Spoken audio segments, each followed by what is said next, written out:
I built my wealth like I built my reputation. Brick by brick, dollar by dollar, sacrifice by sacrifice. But one phone call on December 15th shattered everything I thought I knew about family loyalty. My own son told me he wasn't expecting me for Christmas.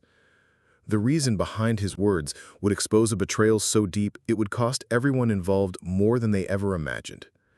Some lessons in respect come with a price tag attached. Before we jump back in, tell us where you're tuning in from, and if this story touches you, make sure you're subscribed, because tomorrow I've saved something extra special for you. If you've ever discovered that the people closest to you were taking advantage of your generosity, share your story in the comments below. These experiences shape us in ways we never expect. My name is Marcus Chen, and at 52 years old, I thought I understood what it meant to be a provider, a father, and a man who puts family first. This is the story of how my son's casual dismissal of my Christmas plans led me to uncover a web of manipulation that had been draining my life savings for years. Marcus Chen had always measured success in simple terms. His accounting firm, Chen & Associates Financial Services, generated enough revenue to support not just his immediate family, but extended relatives who seemed to always need help with rent, car payments, or unexpected expenses. At 52, Marcus owned a sprawling colonial house in Millbrook Heights, drove a reliable BMW that he'd paid off years ago, and maintained a retirement account that most men his age could only dream about. He wasn't flashy about his wealth, but he was generous to a fault. His son David was 28 years old, supposedly working as a freelance graphic designer while living in a trendy apartment downtown. Marcus had been covering David's rent for the past 3 years, along with his car insurance, health insurance, and what seemed like an endless stream of emergency expenses. David would call with stories about delayed client payments, unexpected medical bills, or equipment that needed replacing. Marcus never questioned it. After all, David was his only child, and what good was financial success if you couldn't help your family? Marcus's ex-wife, Linda, had been out of the picture for nearly a decade. Their divorce had been amicable enough, but she'd moved to California shortly after to pursue some new-age wellness career that never quite materialized. David stayed with Marcus through high school and college, and Marcus had poured everything into being both mother and father to the boy. He attended every school event, helped with homework, taught David how to drive, how to shave, how to balance a checkbook. Marcus thought they had built something unbreakable. David's girlfriend, Rebecca, had been in the picture for about 2 years. She was a pretty blonde with expensive tastes and a habit of posting Instagram photos from restaurants that Marcus knew cost more per meal than most people made in a day. Rebecca worked part-time at a boutique clothing store, but somehow always seemed to have designer handbags and jewelry that didn't match her income. Marcus had met her a few times at family dinners, and she was polite enough, but there was something calculating in her eyes that made him uncomfortable. The phone call came on a Thursday evening while Marcus was reviewing quarterly reports in his home office. David's name lit up the screen, and Marcus answered with his usual warmth. "Hey son, how's everything going? I was just thinking about Christmas plans. Are you and Rebecca coming over Christmas Eve or Christmas morning? I want to make sure I get the right groceries for breakfast." There was a pause on the other end, longer than normal. When David finally spoke, his voice had a strange detachment to it. "Actually, Dad, I wasn't really expecting you to be around for Christmas this year." Marcus blinked, certain he had misheard. "What do you mean, not expecting me to be around? It's my house." "Well, yeah, but Rebecca and I were planning to have some friends over, and we thought maybe you might want to visit Aunt Sarah in Florida or something. Give us some space to do our own thing." The words hit Marcus like a physical blow. David was essentially asking him to leave his own home for Christmas so he and his girlfriend could throw a party. Marcus had spent the last month planning a traditional Christmas dinner, buying gifts, even hiring a cleaning service to make sure everything was perfect for David's visit. "David, I don't understand. This is our family Christmas. I've been looking forward to it for months." "I know, Dad, but we're adults now. We want to start our own traditions. Can't you just be flexible for once?" Flexible? as if Marcus hadn't been flexible enough to pay for David's lifestyle while asking for nothing in return except the occasional visit and phone call. Son, let me make sure I understand this correctly. You want me to leave my own home on Christmas so you and Rebecca can entertain your friends. It's not like that, Dad. You're being dramatic. We just thought it would be better if you gave us some independence. Independence? While living off Marcus's money. Marcus felt something cold settle in his stomach. This wasn't the son he had raised. The David he knew would never ask his father to spend Christmas alone so he could play house with his girlfriend. "We'll talk about this later," Marcus said, his voice steady, but his hands trembling slightly. "David, don't make this weird. It's just one Christmas." Marcus hung up without another word. He sat in his office for nearly an hour, staring at the framed photo on his desk. It showed him and David at David's college graduation 3 years ago. Both of them were smiling, David's arm around Marcus's shoulders, both looking proud and happy. Marcus remembered that day vividly. He had paid for David's entire education, bought him a new laptop for graduation, and taken him out for an expensive dinner to celebrate. David had thanked him repeatedly, telling everyone who would listen what an amazing father he was. Now that same son was asking him to abandon his own home for Christmas. Marcus called his older brother Kevin, who lived about an hour away with his wife and 2 teenage daughters. Kevin had always been the more skeptical of the 2 brothers, and he'd made occasional comments over the years about David seeming entitled, but Marcus had dismissed them as jealousy. "Kevin, can I ask you something? And I want you to be completely honest." "Sure, what's up?" Marcus explained the phone call, trying to keep his voice neutral and stick to the facts. Kevin listened without interrupting. "Marcus, I'm going to tell you something, and I don't want you to get defensive. That kid has been using you for years. That's not fair. He's struggling to get his career started. He's 28 years old. When I was 28, I had a mortgage, a wife, and a baby on the way. I wasn't calling my dad for rent money." Marcus wanted to argue, but something in Kevin's tone stopped him. "How much are you giving him every month?" Marcus did quick mental math. Rent, insurance, emergency expenses, occasional dinners out. Maybe $1,500, $2,000 on average? Jesus Christ, Marcus, that's more than most people make. And he's asking you to leave your house for Christmas? Preparing and narrating this story took us a lot of time, so if you are enjoying it, subscribe to our channel. It means a lot to us. Now, back to the story. He said they wanted dependence. Then maybe it's time to give them some real independence. That night, Marcus couldn't sleep. He kept replaying the conversation with David, looking for signs he had missed, clues that might explain this sudden shift in attitude. But the more he thought about it, the more he realized it hadn't been sudden at all. David's visits had become less frequent over the past year. Their phone calls had become shorter, more focused on David's immediate needs rather than genuine conversation. When had Marcus stopped being a father and become just a source of funding? The next morning, Marcus did something he'd never done before. He opened his banking app and started tracking every payment he'd made to David over the past year. Credit card payments, direct deposits, Venmo transfers, emergency wire transfers. The total made his stomach drop. $37,000. In 1 year, he had given his son $37,000. That was more than many people's entire salary, and David was asking him to spend Christmas alone. Marcus called his accountant, Sarah Martinez, who had been handling his books for over a decade. "Sarah, I need you to pull together a report for me. Every payment I've made to David Chen in the past 2 years. I want dates, amounts, and descriptions." "Marcus, is everything okay? That's an unusual request." "Just humor me. I'll explain later." While he waited for Sarah's report, Marcus decided to do some investigating of his own. He drove to David's apartment building, a trendy converted warehouse in the arts district that Marcus had never actually visited. He'd been sending rent payments to a property management company, but he'd never seen where his money was going.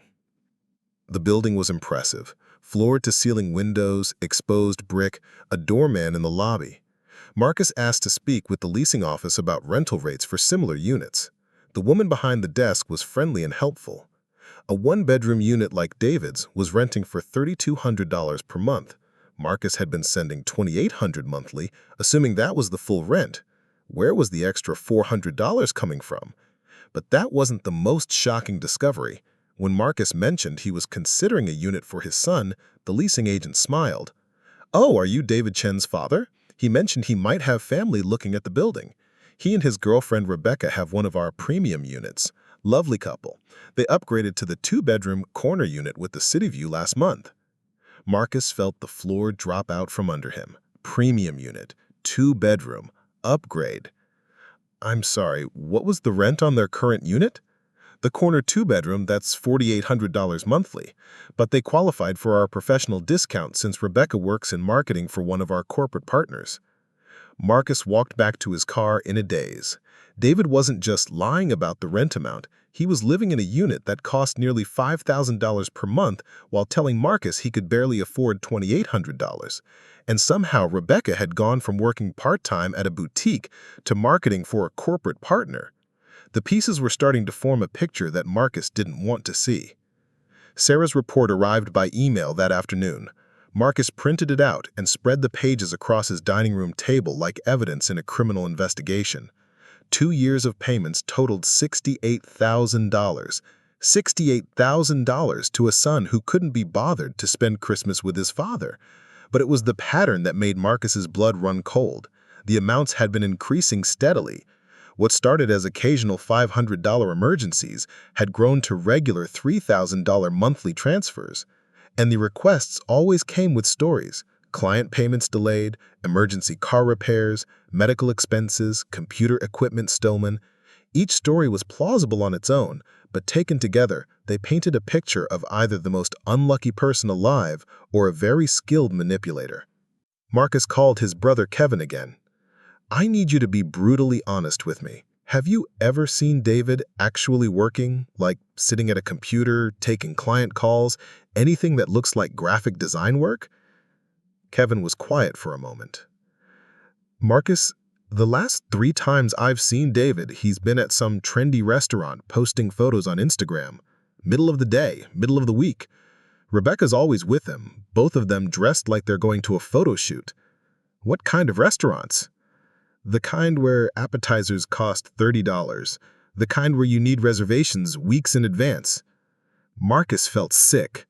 While he was working 60-hour weeks to keep his accounting practice profitable, his son was living a lifestyle that Marcus himself couldn't afford, and doing it with Marcus's money. That evening, Marcus did something he'd never done before. He created a fake Instagram account and searched for David's profile. What he found made everything worse. David's Instagram was a carefully curated display of luxury. Photos from expensive restaurants, weekend trips to wine country, Rebecca modeling designer clothes with tags still visible, concert tickets to sold-out shows, VIP access to events that cost hundreds of dollars per person. Every photo was tagged with locations and brands that screamed money, and in the comments, friends were asking how David afforded such an amazing lifestyle. David's responses were always vague: working hard pays off, and blessed to have great clients, and living the dream. The dream that Marcus was funding. Marcus scrolled through months of posts looking for any evidence of actual work. Client meetings, design projects, professional accomplishments. There was nothing. David's life, according to Instagram, was an endless series of leisure activities funded by mysterious graphic design success that left no digital footprint. But it was a video post from the previous weekend that broke Marcus's heart. David and Rebecca were at some upscale cocktail bar, clearly drunk, laughing and joking with friends. Rebecca was wearing what looked like a $1,000 dress, and David was wearing a watch that Marcus didn't recognize. In the video, someone asked David how he could afford to party every weekend while working freelance. David's response was slurred but audible. "My dad's got this successful business, right? And he feels guilty about the divorce, so he basically pays for everything. It's like having a permanent trust fund." Old school Asian parents, they never say no to helping their kids. The casual dismissiveness in David's voice was devastating. Marcus wasn't a father to be respected or loved. He was a guilt-ridden ATM machine to be exploited. Rebecca's voice could be heard in the background, giggling and adding, and he never asks questions, like ever. David could probably tell him he needs money for space travel, and the old man would just wire it. The friends in the video laughed. They all knew. David's entire social circle knew that his lifestyle was funded by his father's guilt and generosity. They were all in on the joke, and the punchline was a 52-year-old man who worked 14-hour days so his son could pretend to be successful on social media. Marcus closed the app and sat in his empty house, surrounded by Christmas decorations he'd put up for a celebration that would never happen. The tree in the corner was covered with ornaments he'd collected over the years, many of them handmade gifts from David when he was younger. Photos of father and son camping trips, baseball games, school events, evidence of a relationship that had apparently meant everything to Marcus and nothing to David. That night, Marcus made a decision that would change everything. He wasn't going to confront David with emotional appeals or guilt trips. He wasn't going to beg for respect or demand gratitude.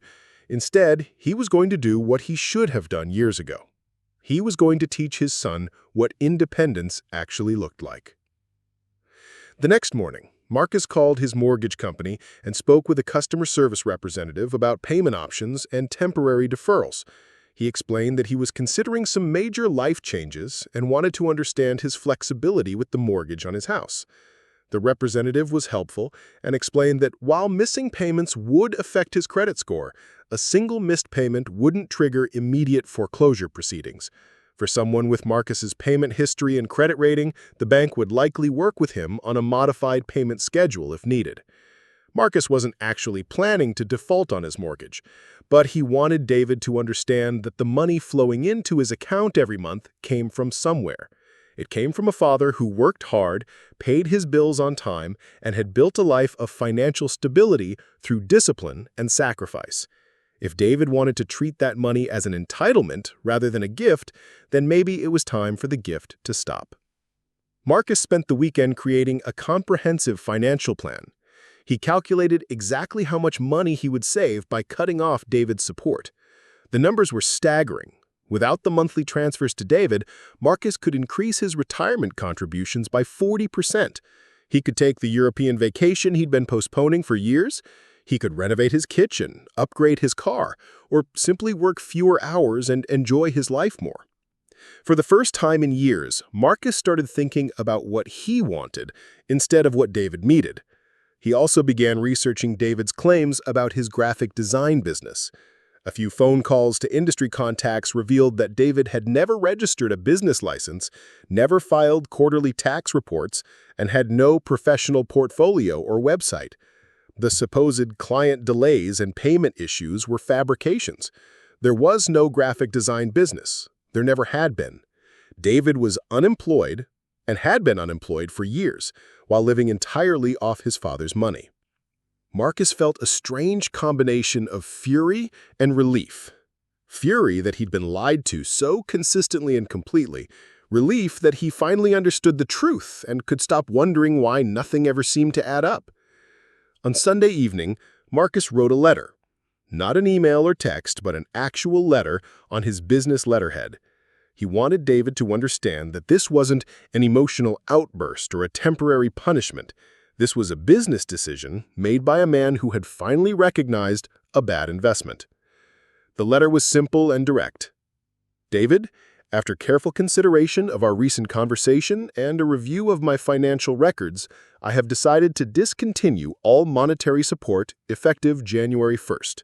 This includes rent payments, insurance coverage, emergency funds, and any other financial assistance.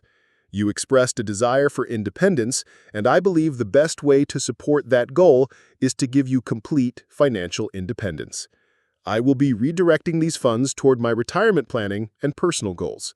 I wish you success in your graphic design business and look forward to seeing the portfolio and client list you've developed over the past few years. Please let me know your new contact information once you've relocated to housing within your budget. Regards, Marcus Chen. Marcus read the letter 3 times before sealing it in an envelope. It felt like signing divorce papers. But sometimes relationships need to end for everyone's benefit. He drove to David's apartment building and handed the letter to the doorman, asking him to deliver it personally. Then Marcus went home, poured himself a glass of wine, and began planning how he wanted to spend Christmas. For the first time in years, he was looking forward to it. The response came faster than Marcus had expected. Marcus's phone started ringing at 8 a.m. on Monday morning. David's name appeared on the screen, but Marcus let it go to voicemail. The call was followed immediately by another call, then a text message, then 3 more calls in rapid succession.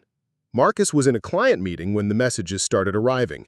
Angry texts demanding an explanation, followed by hurt messages asking why Marcus was being cruel, followed by panic messages promising that David would change and do better. But there were no apologies. No acknowledgement of the lies or the exploitation, just outrage that the money had stopped flowing. Marcus finished his workday before checking the voicemails. David's voice progressed from confused to angry to desperate over the course of 6 messages. In the final message, David was crying. "Dad, I don't understand what's happening. Did someone say something to you about me? Rebecca thinks maybe Kevin or Sarah talked you into this. We could work this out. I need you to call me back. The rent is due tomorrow and I don't have it. Please don't do this to me. I'm your son." The emotional manipulation was so transparent that Marcus almost laughed. 3 days ago, David had been dismissing his father and asking him to leave his own home for Christmas. Now that the money was threatened, suddenly Marcus was important again. Marcus didn't call back. Instead, he used the evening to continue his investigation into David's finances. If his son had been living on $68,000 per year in support, plus whatever Rebecca contributed, there should be savings. There should be some financial cushion built up over 2 years of having essentially no expenses. But David's panic suggested there were no savings at all. Every dollar Marcus had sent had been spent immediately on maintaining a lifestyle that looked successful from the outside, but was completely unsustainable. Tuesday brought a new strategy from David. Instead of calling Marcus directly, he started reaching out through other family members. Marcus's phone rang with calls from his sister, his brother Kevin, and even his elderly mother, all relaying messages from David about some kind of misunderstanding that needed to be resolved. The story David was telling the family was masterful in its manipulation. According to David, Marcus had suffered some kind of breakdown or midlife crisis and was making irrational financial decisions. David was worried about his father's mental health and just wanted to help him through this difficult time. He never mentioned the Christmas conversation or the discovery of his lies. Marcus found himself in the strange position of having to defend his decision to stop enabling his adult son's fake lifestyle. Family members who had never questioned David's constant need for money were suddenly concerned about Marcus's psychological state. His sister called Tuesday evening with genuine worry in her voice. "Marcus, David is really scared. He says you just cut him off without warning and won't return his calls. This isn't like you. Are you having some kind of crisis?" Marcus realized that David had been manipulating the entire family for years, not just him. Everyone believed in David's graphic design success because everyone wanted to believe in it.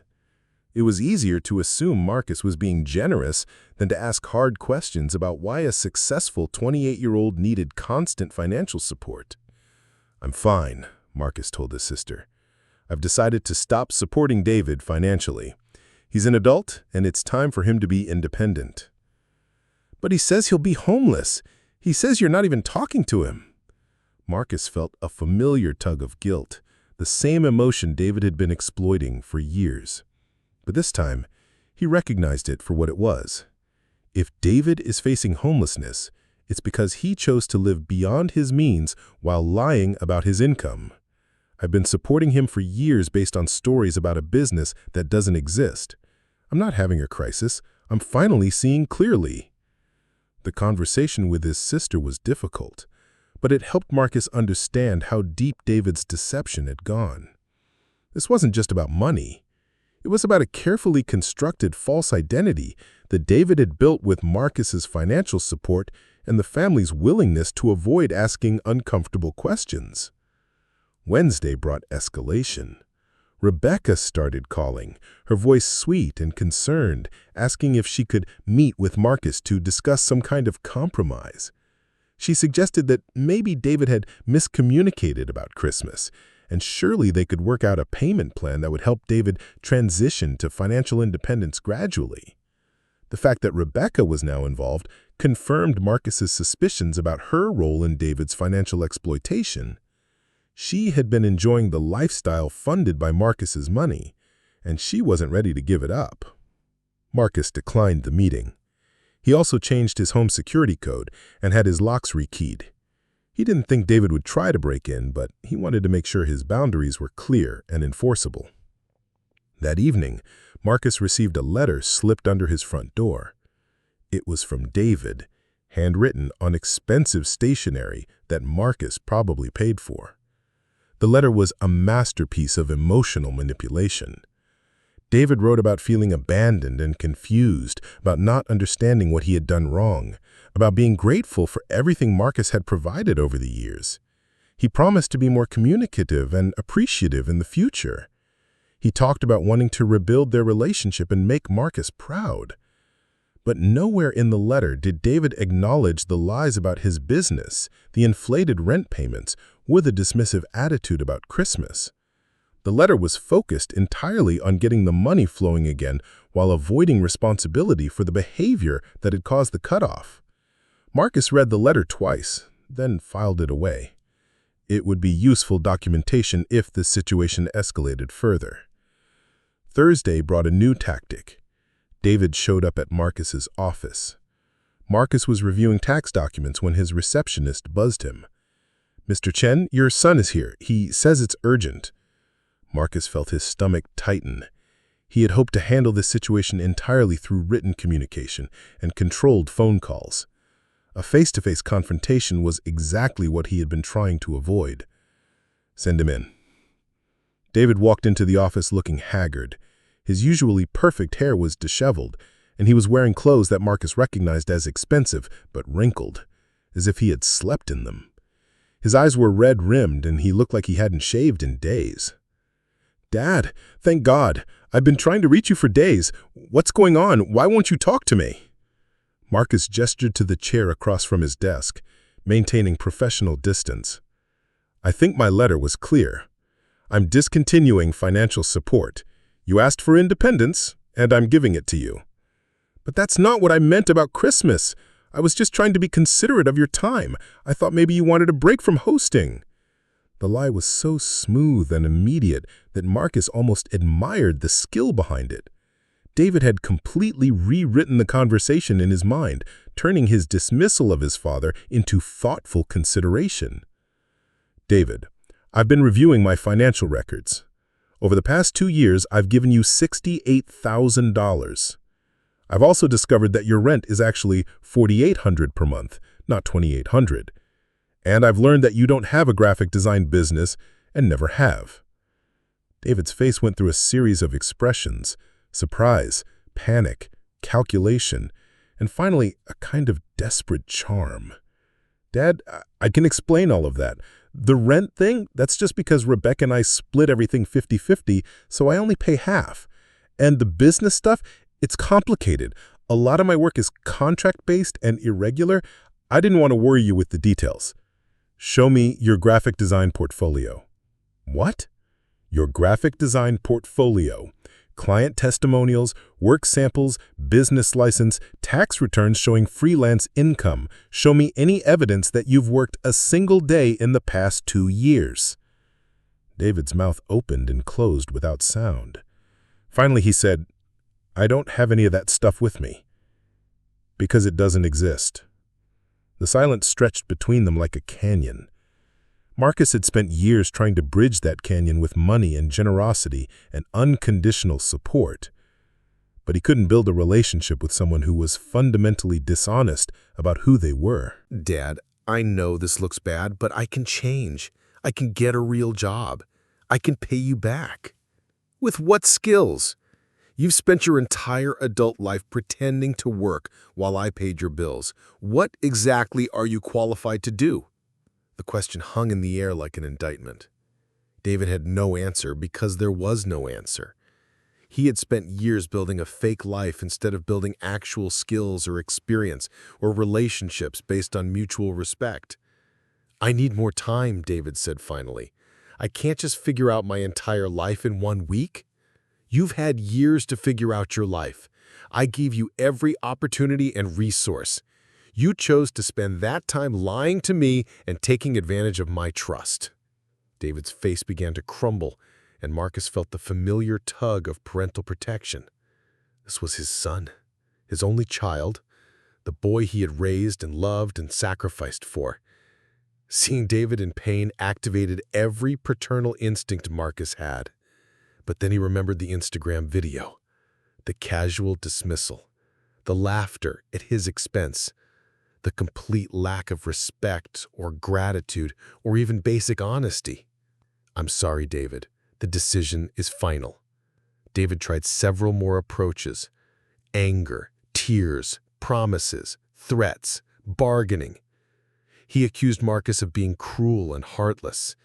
He claimed this was all about Rebecca and that Marcus was jealous of their relationship. He suggested that Marcus was having a mental breakdown and needed professional help. Finally, he played his last card. "Fine. If you cut me off, you'll never see me again. Is that what you want? To lose your son over money?"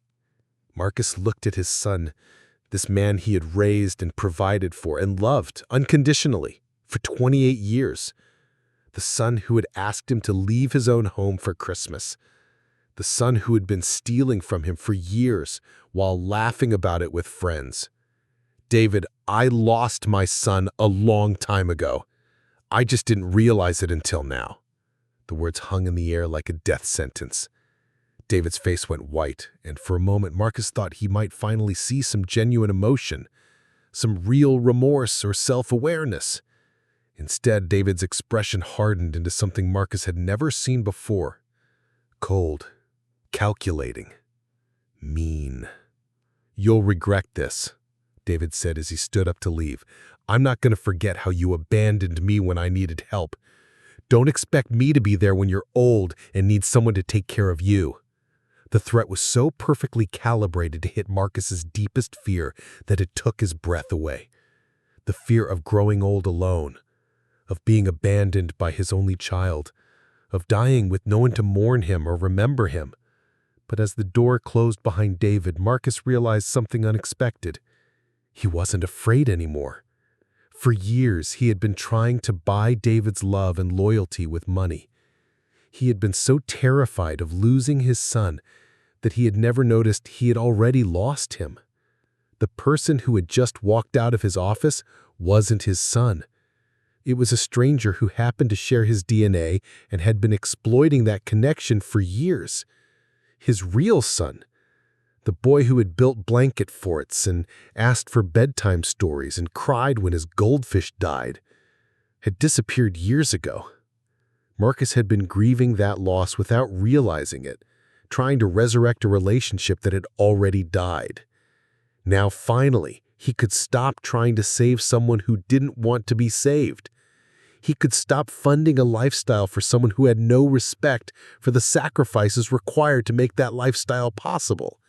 He could stop being an ATM machine and start being a man with his own dreams and goals and boundaries. Marcus sat alone in his office as the sun set outside his window. Tomorrow was December 22nd. In 2 days, it would be Christmas. And for the first time in years, he was genuinely looking forward to it. He picked up his phone and called Kevin. "Hey, brother, you still have room at my Christmas table? I think I'd like to spend it with family who actually wants me there." Kevin's laugh was warm and genuine. "Marcus, there's always room for you. The kids will be thrilled, and I think you're going to be surprised how much better Christmas feels when you're not walking on eggshells around someone who's using you." That evening, Marcus did something he hadn't done in years. He went through his house and packed away the photos of David. Not angrily, not dramatically, just quietly and methodically. He folded up the childhood memories and stored them in a box in his closet like putting away Christmas decorations after the holiday is over. Then he poured himself a glass of wine and started planning his future. A future where his money went toward his own goals instead of funding someone else's lies. A future where relationships were based on mutual respect instead of financial dependence. A future where Christmas was a celebration instead of a performance. As he sat in his quiet house, Marcus felt something he hadn't felt in years. Peace. The story was far from over. There would be consequences and complications and probably more attempts at manipulation, but the foundation had been reset. The boundaries had been established. And for the first time in years, Marcus Chen was building something for himself instead of tearing down his own life to support someone else's illusion. The mortgage payment he had threatened to cancel would be made on time, as always, but David would never know that. Just like David would never know that the real cost of his deception wasn't measured in dollars. It was measured in the loss of a father's unconditional love. And that was a price that couldn't be refunded. The days following David's office visit brought a new level of manipulation that Marcus hadn't anticipated. What started as desperate phone calls and family interventions escalated into a coordinated campaign designed to paint Marcus as an unstable father who had abandoned his struggling son during the holidays. Rebecca proved to be more calculating than Marcus had initially realized. Within 48 hours of his confrontation with David, she had contacted Marcus's elderly mother, his sister Patricia, and even some of his longtime clients with a carefully crafted story about David's concern for Marcus's mental health. According to Rebecca's version of events, Marcus had become increasingly paranoid and erratic, making wild accusations about David's business and cutting off all financial support without warning during the most stressful time of year. Marcus's mother called him Friday morning, her voice trembling with worry. "Marcus, Rebecca came to see me yesterday. She's very concerned about you. She says David is worried sick that you're having some kind of crisis. She showed me pictures of David crying, saying he doesn't understand why his father hates him all of a sudden." The manipulation was so sophisticated that Marcus felt a moment of self-doubt. Was he being too harsh? Was there some way to interpret David's behavior more charitably? Then he remembered the Instagram video and David's threat about abandoning him in old age, and his resolve hardened. "Mom, David has been lying to me for years about having a job while I paid all his expenses. When I discovered the truth and decided to stop enabling him, he asked me to leave my own house for Christmas. Rebecca has been living off money I earned while posting pictures of designer clothes and expensive restaurants. They're not concerned about my mental health, they're concerned about their meal ticket." His mother was quiet for a long moment. "But Marcus, family is family. Even if David made mistakes, isn't Christmas a time for forgiveness?" The guilt was expertly deployed, hitting all of Marcus's deepest programming about family loyalty and Christian forgiveness. But Marcus had spent the past week learning to recognize emotional manipulation, and this felt familiar. "Mom, forgiveness doesn't mean continuing to enable destructive behavior. David is 28 years old. The kindest thing I can do for him is to stop preventing him from learning how to be independent." After hanging up with his mother, Marcus realized that Rebecca's campaign was more extensive than he had imagined. She had been systematically contacting everyone in Marcus's personal and professional network, creating a narrative that positioned David as a victim and Marcus as an unstable aggressor. It was a preemptive strike designed to isolate Marcus and pressure him into resuming financial support. But Rebecca had made one crucial mistake. She had underestimated Marcus's intelligence and his professional network's respect for his character. Marcus's business partner, James Rodriguez, called him that afternoon with a tone of concern mixed with confusion. "Marcus, I got a strange call today from some woman named Rebecca claiming to be your son's girlfriend. She wanted to know about your behavior lately, whether you'd seem stressed or unstable. She said David was worried about your mental health and considering some kind of intervention. What the hell is going on?" Marcus explained the situation in detail, providing James with the same financial documentation he had compiled for himself. James listened without interrupting, occasionally asking clarifying questions about dates and amounts. Jesus Christ, Marcus! $68,000 in 2 years? And he asked you to leave your house for Christmas? That's just the documented transfers. They were probably cash payments and purchases I haven't tracked yet. James was quiet for several minutes, processing the information. Finally, he said, "You know what this reminds me of? My cousin's addiction situation a few years back. Same pattern of increasing demands, elaborate stories to explain why money was needed, anger when support was questioned, and then attacking the family member's mental health when they tried to set boundaries." The comparison to addiction hadn't occurred to Marcus, but it fit perfectly. David was addicted to his father's money, and, like any addict, he had become increasingly skilled at manipulation and increasingly resistant to accountability. "James, I need you to do something for me. Rebecca is calling our clients and spreading stories about my mental state. Can you reach out to our major accounts and give them a heads up that there might be some false information circulating?" "Already on it. I'll handle it professionally, just letting them know there's some family drama involving false claims and that your work and mental state are completely unaffected." That evening, Marcus received a text message from an unknown number. The message contained photos of David looking despondent and thin, sitting alone in what appeared to be a nearly empty apartment. The accompanying text read, "This is what you've done to your son. He can barely afford food because you abandoned him during Christmas. Are you proud of yourself?" Marcus stared at the photos for several minutes, feeling the familiar tug of parental guilt. David did look genuinely distressed, and the apartment looked sparse and depressing. For a moment, Marcus wondered if he was being too harsh, if there was some middle ground that would help David without enabling his dishonesty. Then Marcus looked more carefully at the photos. David was wearing a designer sweater that Marcus recognized from recent Instagram posts. The apartment might be sparse, but what furniture was visible looked expensive. And most telling of all, David was wearing the expensive watch Marcus had noticed during his office visit, a watch that probably cost more than most people's monthly rent. The photos were staged emotional manipulation, designed to trigger Marcus's protective instincts while carefully concealing evidence of continued financial resources. Marcus deleted the photos without responding. Saturday brought escalation. Marcus was working in his home office when his doorbell rang incessantly, followed by loud knocking. Through the window, he could see David's car in his driveway, along with another vehicle he didn't recognize. Marcus opened the door to find David standing with an older man in a clerical collar whom he didn't recognize. "Dad, this is Pastor Williams from Rebecca's church. I asked him to come with me because I'm worried about you, and I thought maybe a neutral mediator could help us work through this miscommunication." The strategy was clever. By bringing a religious authority figure, David was appealing to Marcus's cultural background and sense of propriety, while making it difficult for Marcus to be direct about David's deception without seeming disrespectful to the pastor. Pastor Williams extended his hand with a warm smile. "Mr. Chen, David has shared his concerns about your relationship, and I wondered if I might be able to help facilitate some healing between father and son during this blessed season." Marcus shook the pastor's hand but remained standing in his doorway rather than inviting them in. "Pastor Williams, I appreciate your concern, but I think David may have misrepresented the situation to you." "Oh, I don't think anyone has misrepresented anything," the pastor said gently. "I understand there have been some financial disagreements, but surely family relationships are more important than money."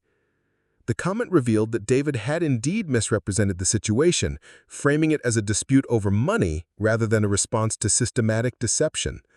Marcus found himself in the awkward position of having to explain his son's lies to a stranger, while David stood there looking wounded and innocent. "Pastor Williams, the issue isn't money. The issue is that David has been dishonest with me for years about fundamental aspects of his life, while I provided financial support. When I discovered the deception and decided to discontinue that support, he asked me to leave my own house for Christmas. I'm not comfortable discussing family details with someone I've never met, especially someone who's been given incomplete information." David's face flushed with anger, but he kept his voice controlled in front of the pastor. "Dad, you're being paranoid again. I never asked you to leave your house. I suggested you might want to visit Aunt Sarah in Florida, and you completely overreacted."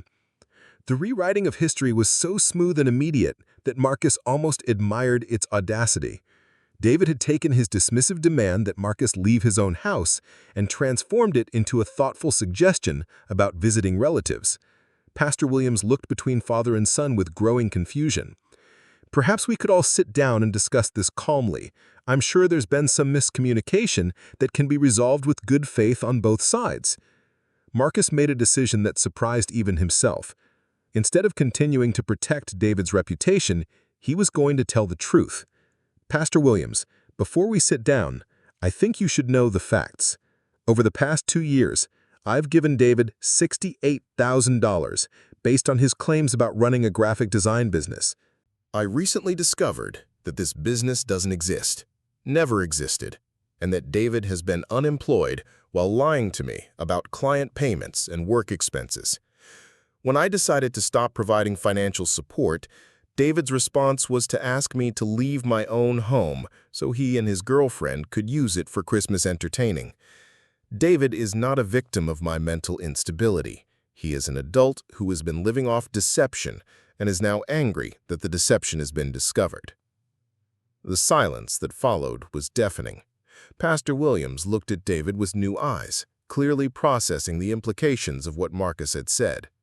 David's carefully maintained facade cracked slightly, revealing a flash of the cold anger Marcus had seen in his office. "Dad, that's not how it happened, and you know it. You're twisting everything to make me look bad." "Then show the pastor your business license. Show him your client portfolio.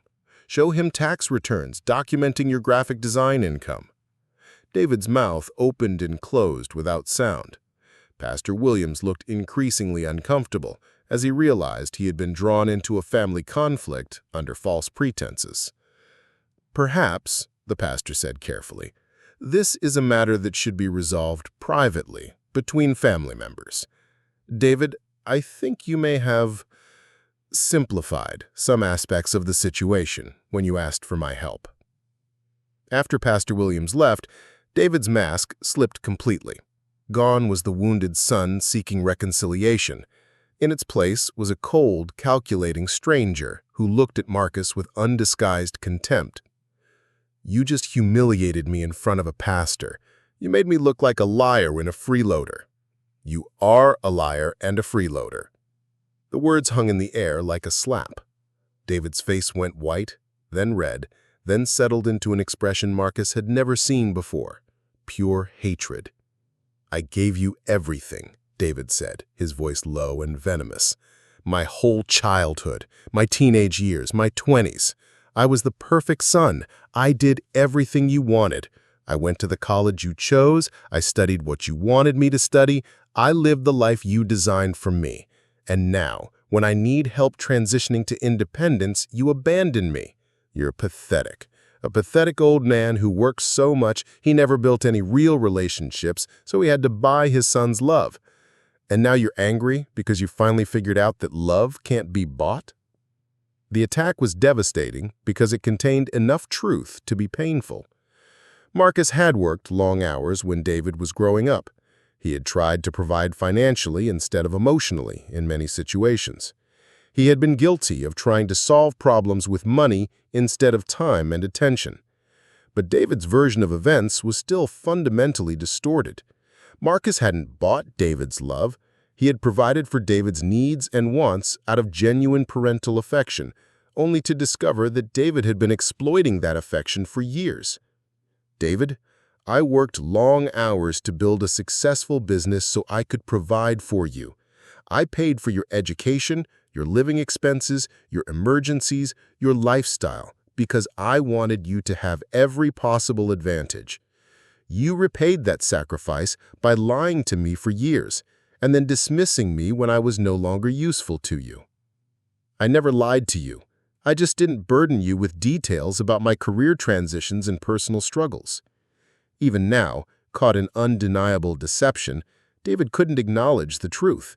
Career transitions, personal struggles. The euphemisms were so carefully chosen that they almost sounded reasonable. "David, You created an entirely fictional business and maintained that fiction for years while I paid your bills. That's not career transition, that's fraud.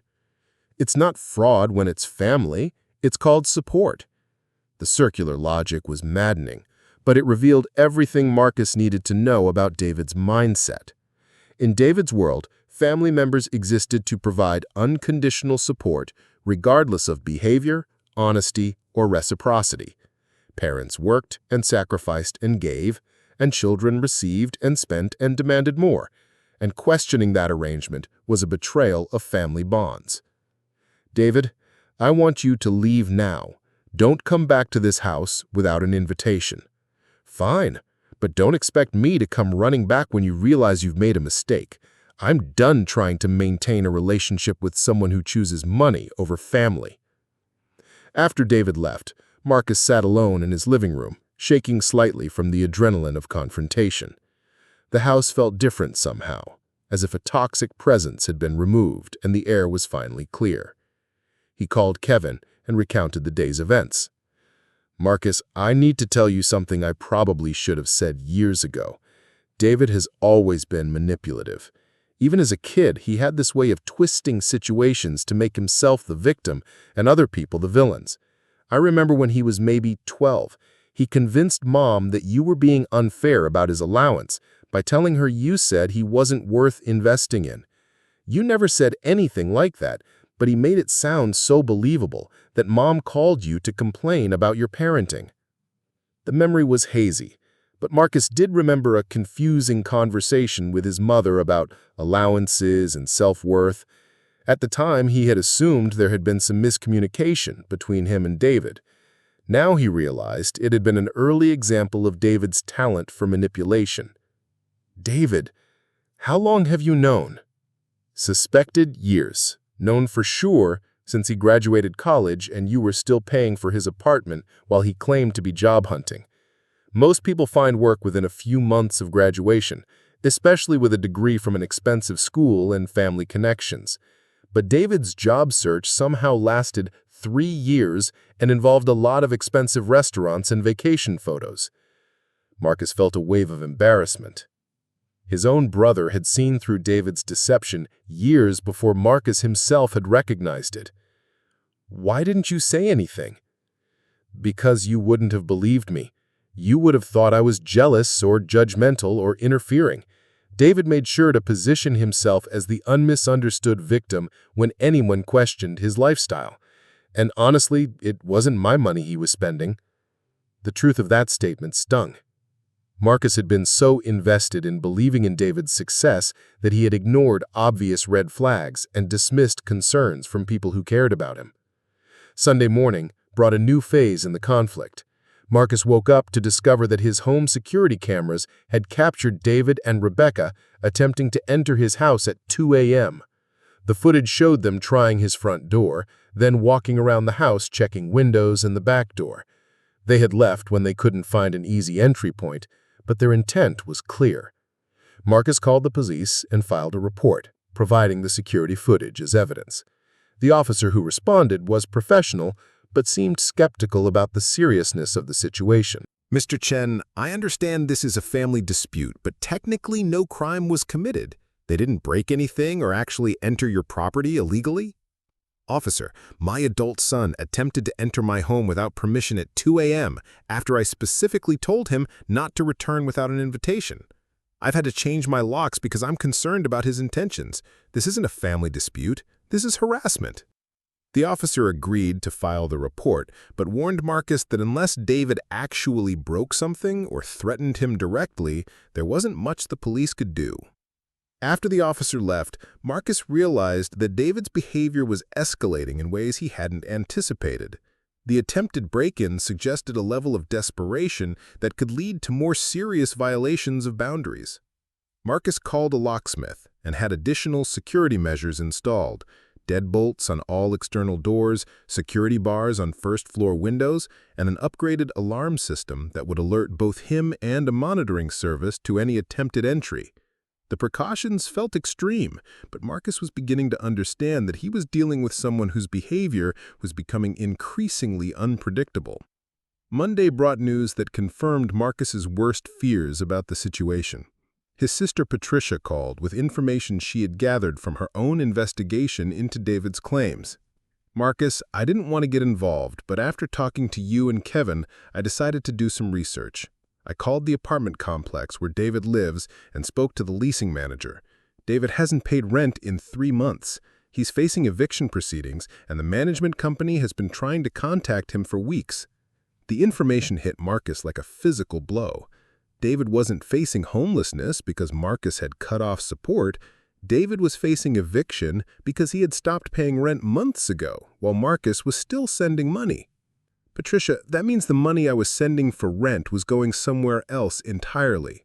"That's what I figured. Marcus, there's more. I also called the insurance company that handles David's car insurance. The policy was canceled 6 months ago for non-payment. If David is driving, he's doing it without insurance."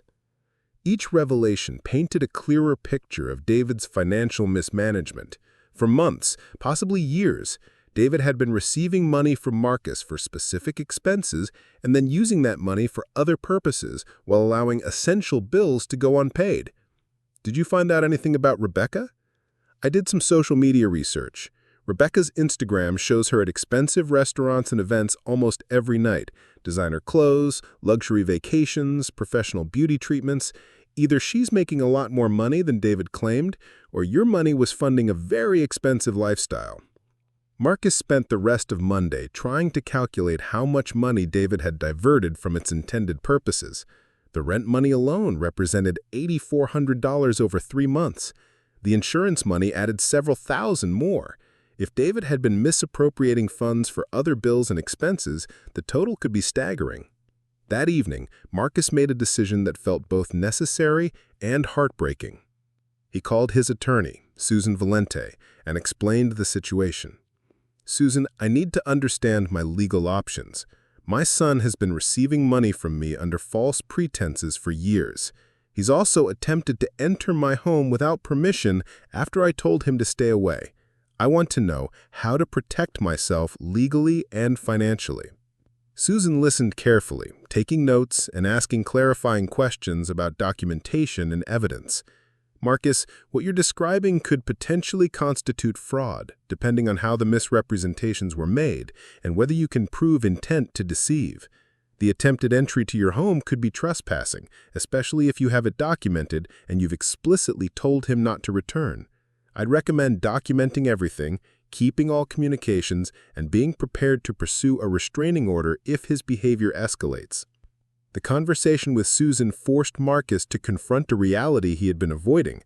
This was no longer a family dispute that could be resolved through communication and compromise. David's behavior had crossed legal boundaries, and Marcus needed to protect himself accordingly. Tuesday brought the most devastating discovery yet. Marcus was reviewing his credit report as part of his financial reorganization when he noticed several accounts he didn't recognize. 3 credit cards and 2 personal loans, all opened within the past 18 months, all with his social security number and personal information.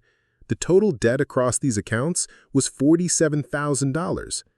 Marcus called each creditor and learned that the applications had been submitted online using his information but with David's email address and phone number. David had been using his father's identity to obtain credit, then making minimum payments using money Marcus provided for other expenses. The identity theft was so comprehensive and systematic that it had gone undetected for over a year. David had been careful to make minimum payments to avoid triggering any alerts, while using the credit to fund his lifestyle.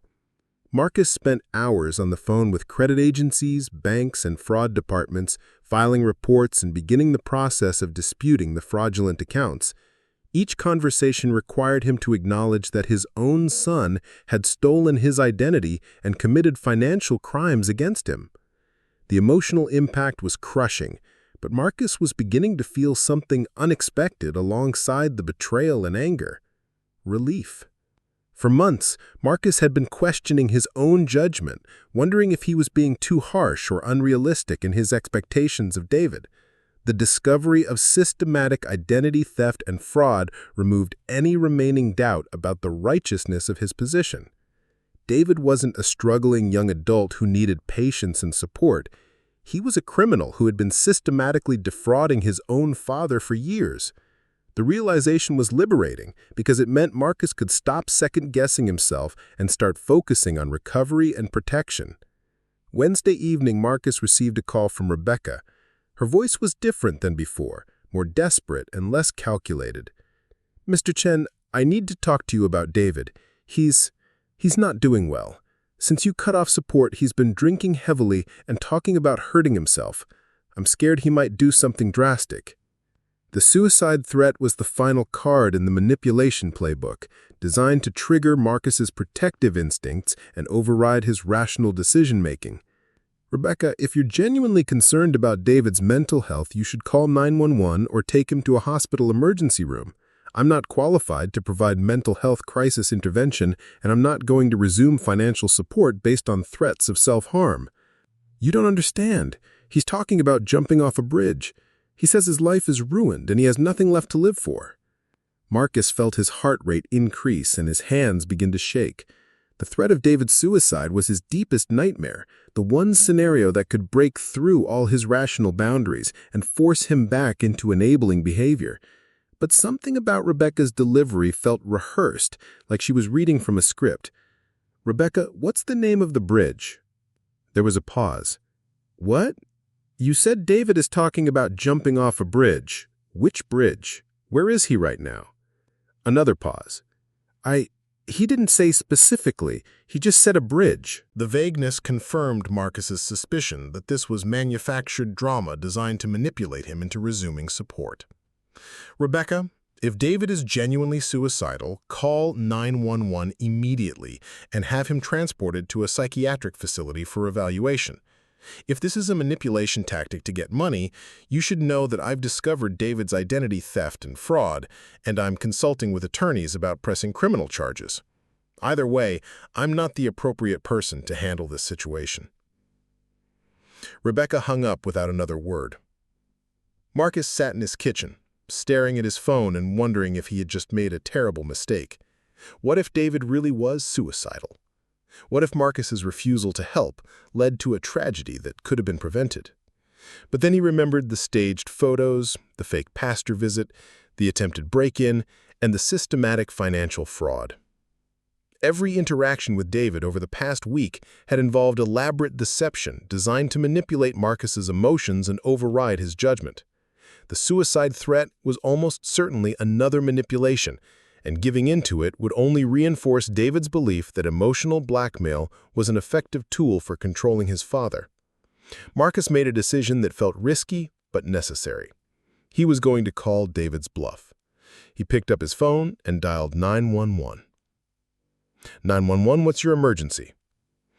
I've received a report that someone may be contemplating suicide. I'd like to request a wellness check. Marcus provided David's address and explained that he had received a call expressing concern about David's mental state and suicidal statements. Sir, what's your relationship to the person in question? I'm his father. The dispatcher assured Marcus that officers would be sent to check on David's welfare and would contact him if any follow-up was needed. Within an hour, Marcus received a call from a police officer. Mr. Chen, we conducted the wellness check you requested. We found your son at his apartment, and he appeared to be in good physical and mental health. He was actually in the middle of playing video games with his girlfriend.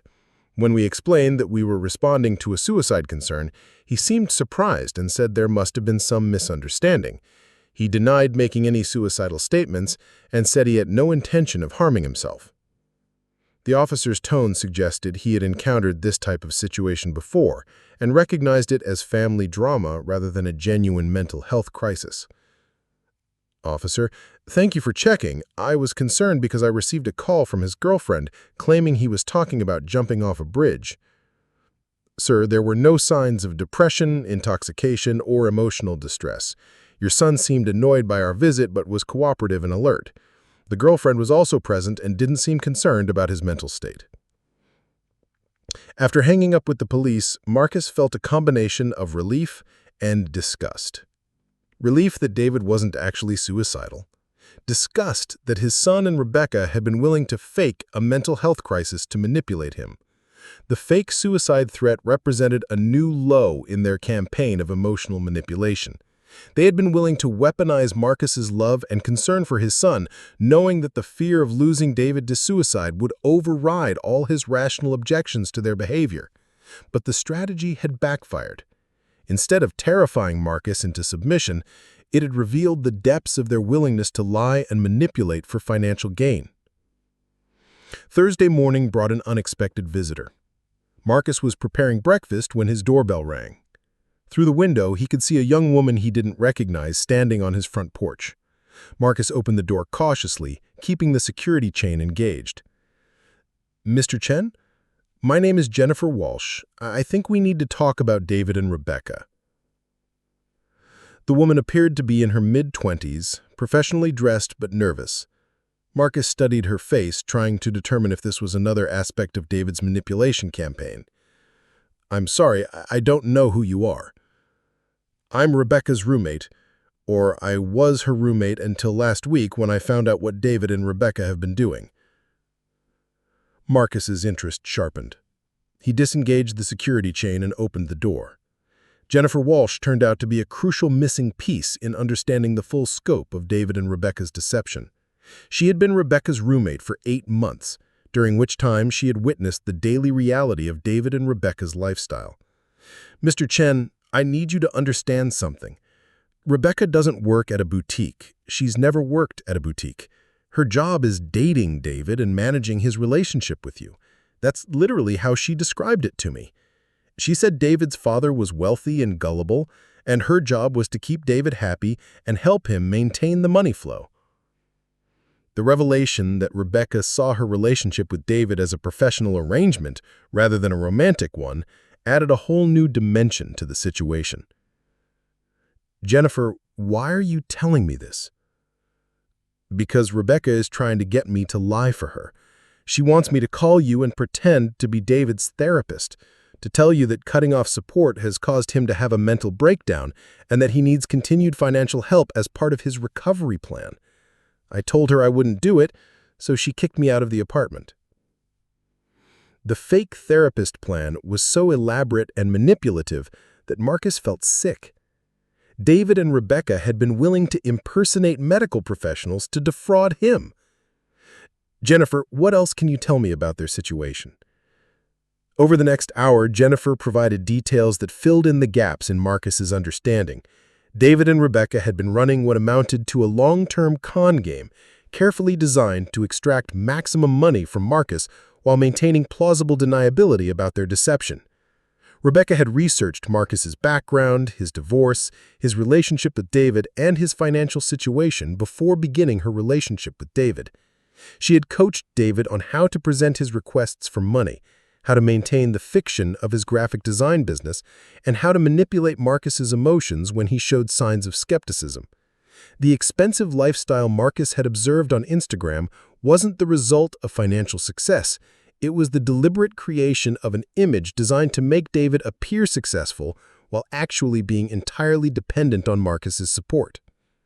"Mr. Chen, Rebecca has spreadsheets tracking how much money you've sent, what stories worked best for getting money, and projections for how long they thought they could maintain the deception. She talks about you like you're a business investment, not David's father."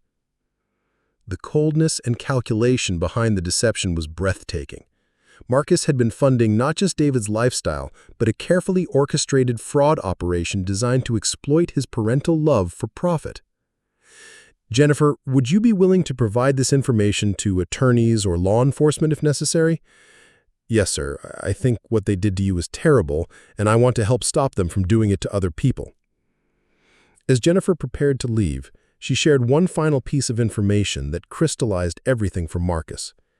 "Mr. Chen, Rebecca is already working on her next target. She's been dating another guy on the side, someone whose family owns a chain of restaurants. She calls it her backup plan in case the David situation doesn't work out." After Jennifer left, Marcus sat in his living room trying to process the magnitude of what he had learned. David hadn't simply been lying about having a job while accepting help from his father. David and Rebecca had been running a sophisticated, long-term fraud operation with Marcus as the primary victim. The revelation changed everything. This wasn't a family dispute or even a case of a young adult making poor choices. This was criminal conspiracy, and Marcus was the victim of ongoing financial crimes. But more than that, Marcus realized that the son he had been grieving, the David he thought he had lost to bad influences or poor judgment, had never existed in the first place. The person he had raised and loved and sacrificed for was a fiction, a carefully maintained performance designed to extract money and resources. The real David was a stranger who saw his father as a mark to be exploited rather than a person to be loved. That realization was devastating, but it was also liberating. Marcus could finally stop trying to save a relationship that had never been real. He could stop feeling guilty about abandoning his son, because his son had abandoned him years earlier. Now Marcus could focus on protecting himself and rebuilding his life around authentic relationships based on mutual respect rather than financial dependence. The healing could finally begin. Armed with Jennifer's testimony and documentation of David's financial crimes, Marcus spent Friday morning meeting with his attorney, Susan Valente, to discuss his legal options. Susan had spent the week reviewing the evidence Marcus had compiled, and her assessment was both encouraging and sobering. Marcus, you have a strong case for identity theft, wire fraud, and potentially conspiracy charges. The systematic nature of the deception, combined with Jennifer's testimony about Rebecca's involvement, suggests this was an organized criminal enterprise rather than just poor judgment by a struggling young adult. Susan spread several documents across her conference table, including bank records, credit reports, and email communications between David and various financial institutions. The identity theft alone carries serious federal penalties. David used your social security number and personal information to obtain credit totaling $47,000. That's a felony in both state and federal jurisdictions. The wire fraud charges stem from his electronic requests for money based on false pretenses. Each fraudulent transfer could constitute a separate count. Marcus studied the documents, feeling a strange mix of vindication and sadness. The evidence was overwhelming, but pursuing criminal charges against his own son felt like the final severing of their relationship. Susan, what are my realistic options here? You have three basic paths. First, you can pursue full criminal prosecution, which could result in David serving several years in federal prison. Second, you can focus on civil recovery, suing for restitution of the stolen funds while avoiding criminal charges. Third, you can do nothing legally and simply maintain your personal boundaries while accepting the financial losses. Each option carried significant emotional weight. Criminal prosecution would ensure David faced consequences for his actions, but would also likely destroy any possibility of future reconciliation.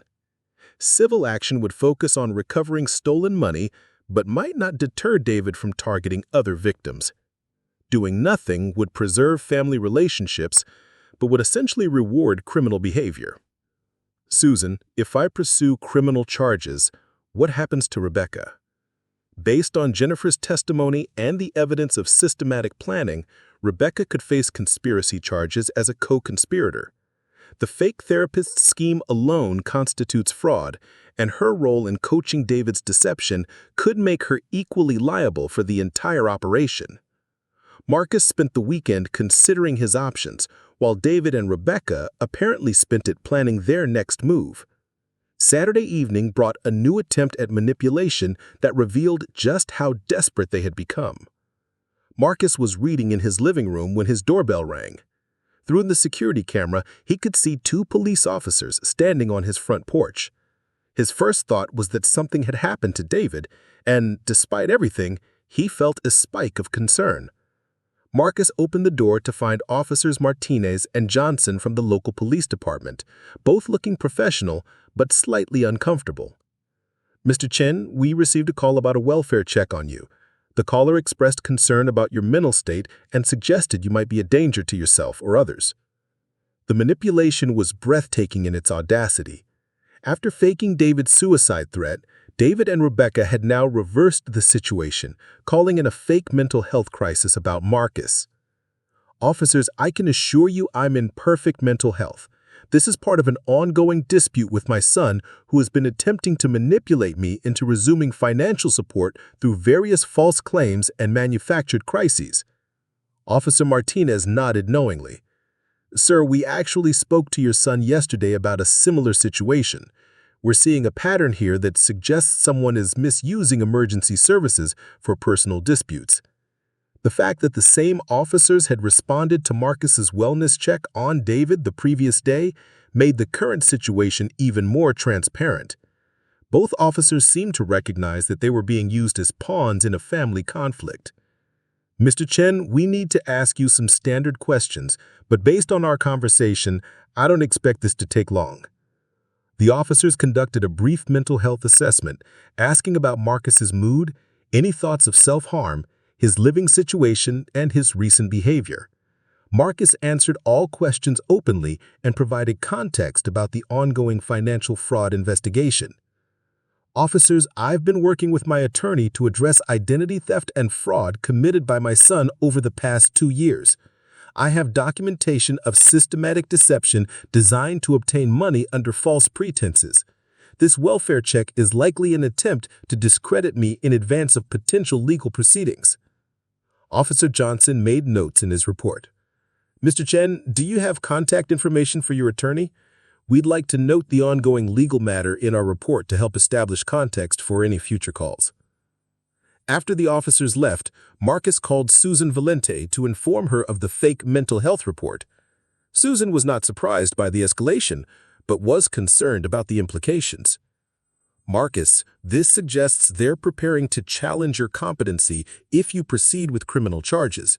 They're trying to create a paper trail that portrays you as unstable or vindictive.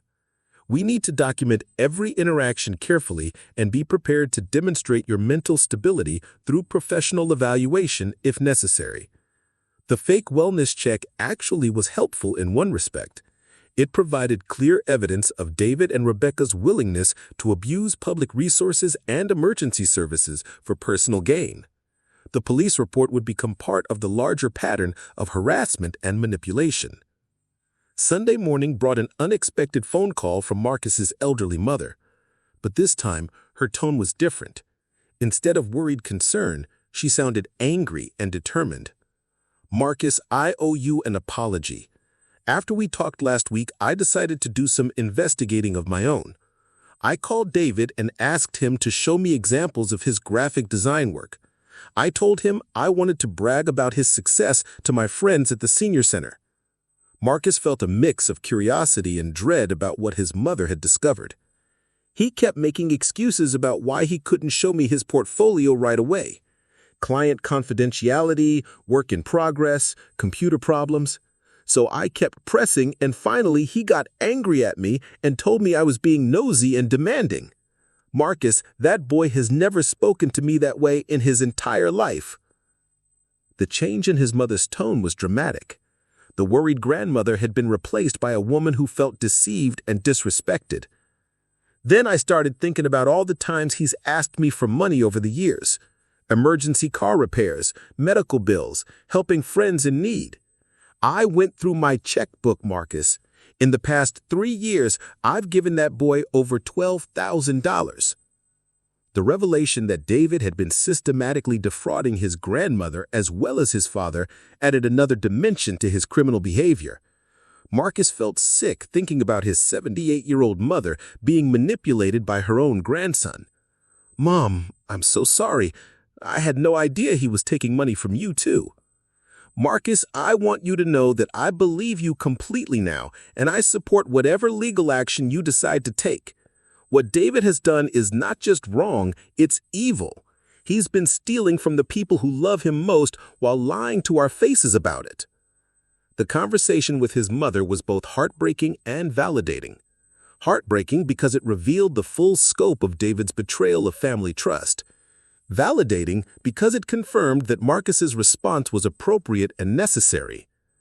Monday morning brought news that changed everything. Susan Valente called with information she had received from federal investigators who had been tracking a broader pattern of financial fraud in the region. "Marcus, this is bigger than we realized. The FBI has been investigating organized fraud rings targeting elderly and isolated individuals through romance scams and family impersonation schemes. Your case fits a pattern they've been tracking, and they want to interview you as part of a larger investigation." The revelation that David and Rebecca's operation might be connected to organized crime was shocking, but explained the sophisticated nature of their deception. The fake identity schemes, the careful research of victims' backgrounds, and the systematic exploitation of emotional vulnerabilities were hallmarks of professional fraud operations. "Susan, what does this mean for my case?" "It means the federal government is interested in prosecuting this as part of a larger criminal enterprise. Your case could help them build a broader case against an organized fraud ring. It also means David and Rebecca are facing much more serious charges than simple identity theft." Tuesday afternoon, Marcus met with FBI Special Agent Sarah Kim at the Federal Building downtown.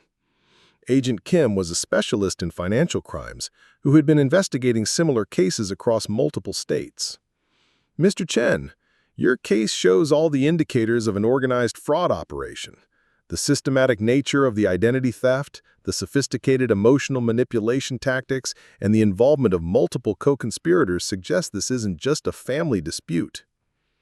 Agent Kim showed Marcus evidence from other cases that shared disturbing similarities to his situation.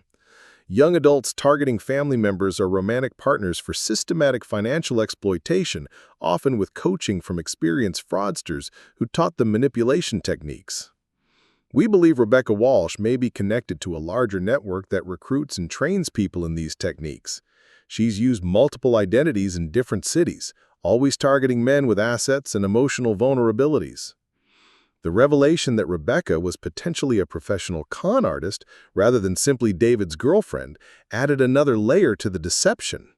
David hadn't just been lying about his job and expenses. He had been involved with someone who made her living defrauding people. "Agent Kim, what about my son? Is he a victim in this scenario, or is he a willing participant?" Agent Kim's response was direct and uncompromising. "Based on the evidence, including his systematic identity theft and the sophisticated nature of the financial deception, your son appears to be a full participant rather than a victim. The length and complexity of the fraud suggests he was actively involved in planning and executing the scheme." The FBI interview lasted 3 hours and covered every aspect of David's deception, from the initial fake business claims to the recent harassment and fake emergency calls. Marcus provided financial records, communication logs, and testimony about the emotional manipulation tactics used against him and his family. By Wednesday, the federal investigation had expanded to include Rebecca's background and connections. Agent Kim called Marcus with updates that revealed the true scope of what had been happening. "Mr. Chen, Rebecca Walsh has been investigated in connection with similar fraud cases in 3 other states. She appears to move from city to city, establishing relationships with young men who have access to family wealth, then coaching them in exploitation techniques. In 2 previous cases, the fraud continued until the family members became suspicious and cut off financial support. In both cases, Rebecca disappeared shortly after the money stopped flowing, leaving her partners to face the consequences alone." The information suggested that David's fate was already sealed. Once the current fraud operation was no longer profitable, Rebecca would abandon him just as she had abandoned previous partners. Friday brought the confrontation Marcus had been both dreading and anticipating. David called, his voice desperate and angry, demanding a meeting. "Dad, we need to talk. I know you've been talking to lawyers and investigators, and I think you're making a huge mistake. This whole thing has gotten completely out of hand over some misunderstandings about money." The term misunderstandings about money to describe systematic identity theft and fraud was so audacious that Marcus almost laughed. "David, I'm not available for meetings. If you want to communicate, you can do so through attorneys." "Dad, please don't do this. I know I made some mistakes, but destroying my life isn't going to solve anything. I can pay you back. I can get a real job. We can work this out as a family." The desperation in David's voice was genuine, but it was the desperation of someone facing consequences rather than the remorse of someone who understood the harm they had caused. David, you committed identity theft, wire fraud, and systematic deception over a period of years. You stole $47,000 using my personal information, and you manipulated me into giving you an additional $68,000 based on lies. This isn't a family dispute that can be resolved through communication. But I'm your son. Doesn't that mean anything to you? The question cut to the heart of Marcus's internal struggle. David was his son, the child he had raised and loved and sacrificed for. But the person on the phone was also a criminal who had systematically exploited that relationship for personal gain. David, being my son gave you opportunities and privileges that you chose to abuse. It doesn't give you immunity from the consequences of criminal behavior. Dad, if you press charges against me, you'll never see me again. I'll go to prison, and when I get out, I won't have anything to do with you. Is that what you want? The threat was familiar, but Marcus's response surprised even himself. David, I lost my son years ago when he decided to see me as a source of money rather than as a person who loved him. The person I'm talking to right now is a stranger who stole my identity and defrauded me for years. I'm not afraid of losing someone I never really had. The silence on the other end of the line stretched for nearly a minute. When David finally spoke, his voice had changed completely. Fine. You want to destroy me? Go ahead. But remember that you chose this. You chose money over family. You chose to be vindictive instead of forgiving. Don't pretend this is about justice or teaching me lessons. This is about a bitter old man who can't accept that his son doesn't need him anymore. The words were designed to cause maximum emotional damage, and they succeeded. Marcus felt the familiar stab of guilt and self-doubt that David's manipulation had always triggered. But this time, Marcus recognized the manipulation for what it was, and his response came from a place of clarity rather than emotion. David, I chose to stop enabling criminal behavior. If you see that as vindictive rather than necessary, it confirms that I made the right decision. After hanging up, Marcus sat in his office feeling emotionally drained but also strangely peaceful. The conversation had been the final severing of their relationship, but it had also been the final proof that the son they remembered and grieved had never really existed. Friday brought resolution in a form Marcus hadn't expected. Agent Kim called with news that the investigation had reached a conclusion. Mr. Chen, we've arrested Rebecca Walsh in connection with multiple federal fraud charges. During her interrogation, she provided information about the organized nature of the fraud ring and confirmed many details about your case. Rebecca's arrest had apparently triggered a panic response from David, who had contacted the FBI requesting a meeting. Agent Kim described David's demeanor as desperate and cooperative. Your son has agreed to plead guilty to identity theft and wire fraud charges in exchange for cooperation with our broader investigation. He's providing information about Rebecca's methods and connections to other fraud operations. The plea arrangement would result in David serving 18 months in federal prison, followed by 3 years of supervised probation. He would also be required to make full restitution for the identity theft and fraudulent transfers, though Marcus understood that recovering the actual money might be difficult. Agent Kim, how do you think David's cooperation will affect his sentence? The cooperation is helpful, but the systematic nature of the fraud over multiple years limits how much leniency the court is likely to show. The judge will want to send a message that targeting family members doesn't make fraud less serious. Marcus felt a complex mix of emotions about David's fate. Relief that there would be consequences for the criminal behavior. Sadness that his son would spend time in prison. And a strange sense of closure that came from knowing the truth was finally being acknowledged by everyone involved. The following Monday, Marcus received a handwritten letter from David, delivered through his attorney. The letter was unlike any communication he had received from David in years. Dad, I know you probably don't want to hear from me, but I needed to write this before my sentencing. I've been working with a counselor here, and she's helped me understand some things about what I did to you and our family. I know I can't undo the damage, but I wanted you to know that I finally understand how wrong I was. I told myself for years that taking money from you wasn't really stealing because you were my father and you could afford it.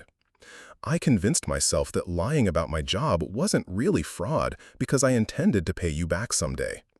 I created so many justifications for my behavior that I lost track of right and wrong.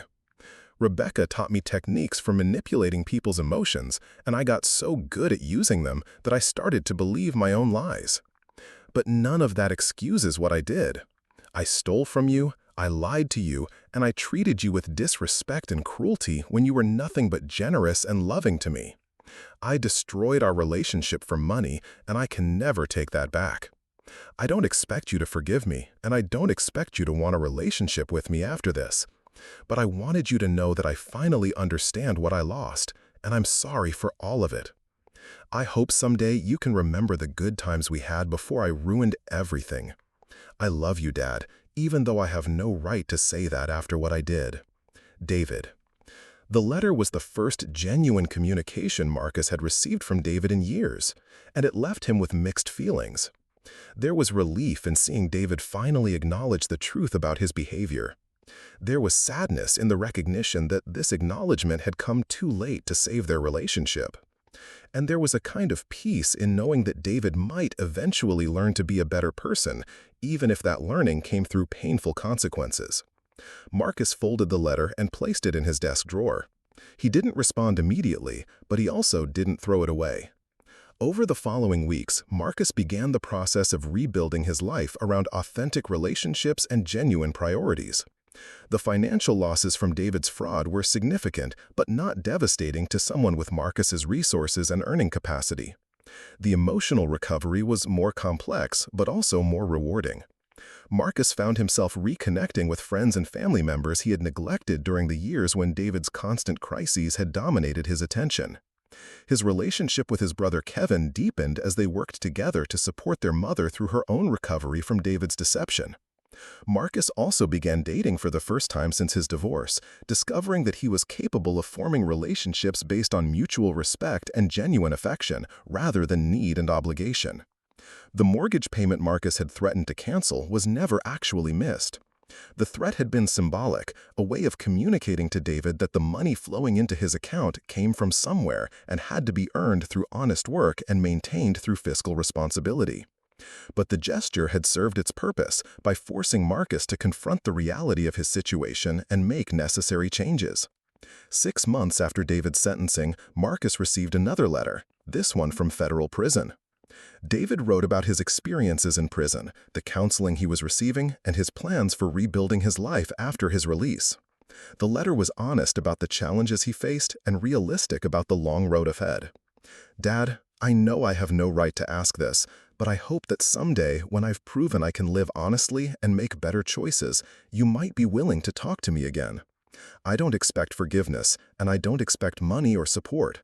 I just hope that someday you might be willing to give me a chance to show you that I learned something from all this. This time, Marcus wrote back. His response was brief, but not unkind. David, I appreciate your honesty about your mistakes and your willingness to accept responsibility for the consequences. I can't promise what our relationship will look like in the future, but I'm willing to see what kind of person you become through your own choices and actions, rather than through your words. Focus on becoming someone you can respect, and don't worry about anything else right now. Marcus. The correspondence continued sporadically over the following months. David's letters showed gradual evidence of genuine personal growth, including his enrollment in educational programs, his participation in substance abuse counseling, even though alcohol hadn't been a major factor in his crimes, and his work with a prison mentor who was helping him develop job skills.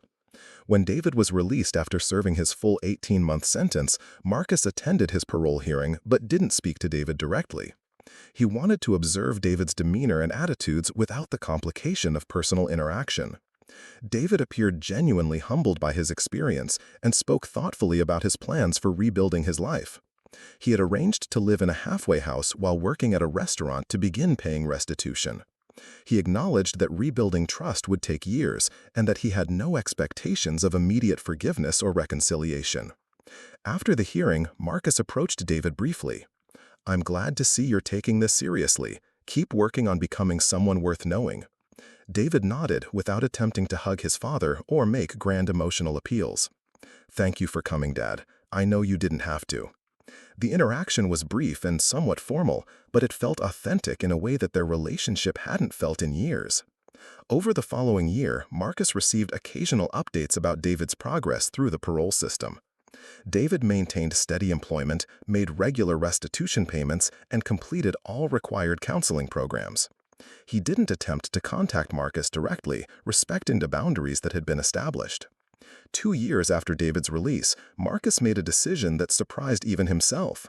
He called David's parole officer and arranged a supervised meeting. They met at a coffee shop downtown, neutral territory that felt safe for both of them.